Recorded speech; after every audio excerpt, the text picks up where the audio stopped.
इस्लामाबाद में दरियाफ्त होने वाली एक कदीम गार जो कि शाह अल्लाह दत्ता के नाम से मंसूब है, पाकिस्तान के पुरसरार मकामात में से एक मानी जाती है। कहा जाता है कि इसकी तारीख 700 साल पुरानी है।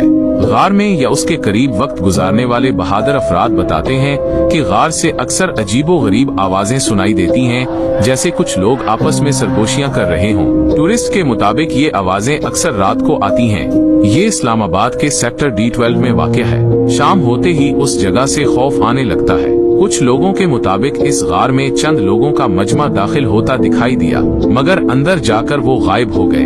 मजीद ये कि गार के करीब दरख्तों पर अक्सर छिलावे देखे गए हैं। लोगों के मुताबिक गार से ठंडी हवाओं का झोंका महसूस किया जाता है और रोने की आवाजें भी आती हैं, जो इसको मजीद पुरअसरार बनाती हैं। कहा जाता है कि यहाँ पर रहने वाले जिन्नात अपनी मौजूदगी का एहसास दिलाते हैं। क्या आपका इस गार में जाने का इत्तेफाक हुआ है?